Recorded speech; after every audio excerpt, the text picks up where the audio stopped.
give God praise. I love to run with everybody else. But your faith is not proven when you run when you're in your fat years. Your faith is proven when you're in the trying time of your life. And you can still enter his gates with thanksgiving. You can still enter his courts with praise. You can still be thankful and bless his name. Sometimes we got to realize, I don't just come to church when I got a pocket full of money and everything is going good. When I'm down to my last, when they didn't repossess my car, when they didn't cut off my lights, I still went into his gates with thanksgiving. Because this is the day.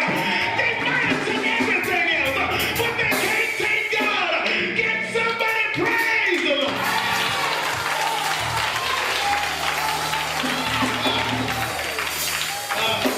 We have to understand that it's not just about in the good times that we got to dance and shout.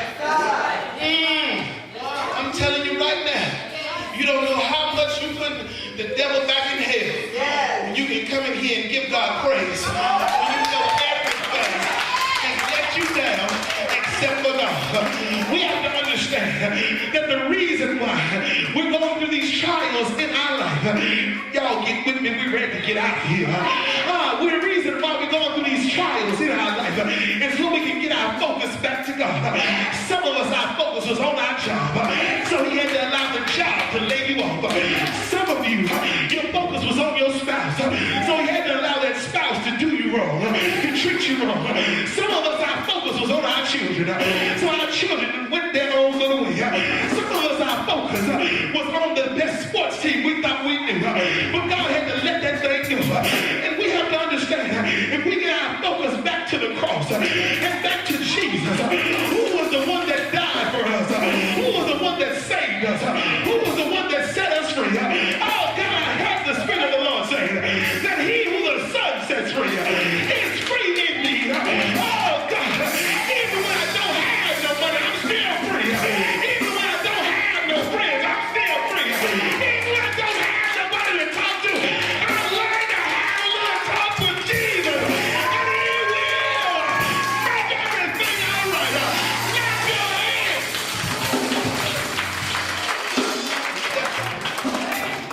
I've been marred by my life itself.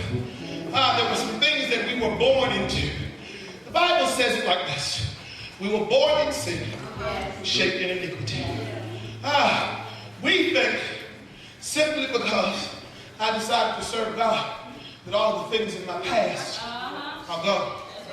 Now, hear me, in the eyes of God, they're done with.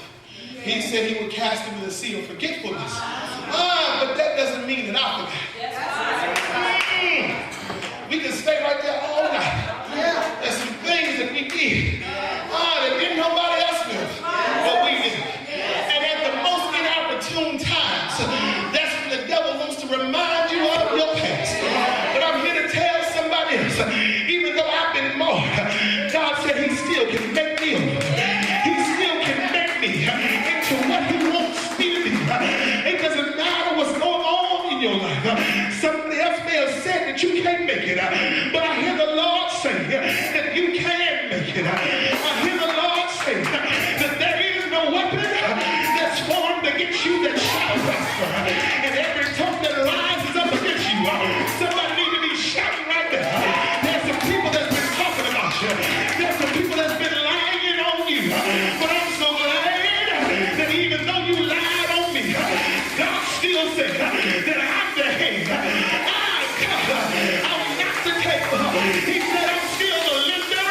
He said I don't have anything to lend. He said I'm still above. Even though it feels like I'm beneath. He said I'm still able. Even though everything else is failing. God never fails. Clap your hands and give him praise.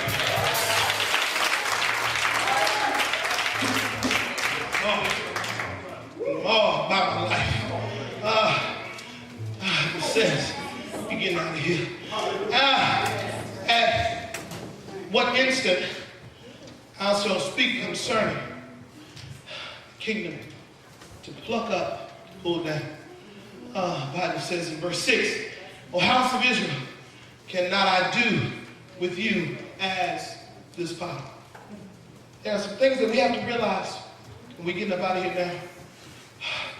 That we are dealing with problematic situations. But even though the problem is bigger than me, it's not bigger than the God that I serve. Even though these circumstances I'm dealing with have tried my very last nerve. Can I go there? Can I go there? These folks I've been dealing with have got it on my last nerve. I was nice because if I was at home, I would have said something else. These folks I've been dealing with have got on my last nerve. And if it won't for God,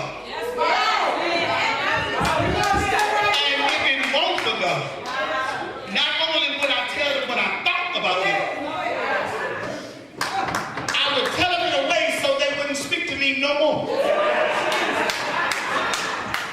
As long as I get my point across. But we have to understand that we are now in the church of God. I don't just lay people out just because I can lay folks out. We need to get a mentality that says that even though you done got on my nerves, even though you done lied on me, telling stuff you don't know, making it up as you go along. Lord, oh, Jesus. You ever had somebody to lie on you, and the person that lied on you didn't even really know you? So when they see you, they speak to you and don't even realize. You're going to lie on me and you don't even know who I am. What a friend we have in Jesus. I'm serious. I'm speaking from experience. I had it, and I don't knock the person. I mean, the person now are friends. We're friends now. But the person heard a lie, took the lie and ran with it, and then introduced themselves to me and was like, when I told them who I was like, huh? And I laughed and I said, yeah, that's me. Oh, wow. Don't say nothing, you good. Lord, deliver. Why should I be bad? Here we see that the vessel was marred in the hands of the potter. But the potter did not get upset by the fact that the vessel was messed up. God knew when he called you, when he formed you in your mother's womb. He knew how many times you were going to make mistakes. He knew how many times you were going to let go and forget to remember who he is. He knew how many times you were going to let other things get in the way of doing the will of God. But in spite of all that, he still loved you enough to go to Calvary for you. Still loved you enough not just to stay right there. It says he hung, bled, and died. He went in the grave and stayed there 3 days, but I'm so glad that he died. Now the victory was not just in the dying. The victory was in the rise. We have to understand that even though we're going through trials and it seems that they're killing me, it's not going to help you just to die in the mess you're dealing with right now. But I heard the word of the Lord say that in 3 days he would rise with all power. And we have to understand that we are in the 3rd day of the death that we've been dealing with in life for too long. We have stayed in the grave too long. And just like when he called Lazarus, he called Lazarus to come forth. And we have to understand that Lazarus had been wrapped in grave clothes. Lazarus didn't give an excuse as to why I can't come. But when he called his name, oh God, somebody help me work with this thing. Even though Lazarus was bound, he still had to. We got to understand something. Yes, God is calling me, even in my mess. Yes, he knows what you did last night.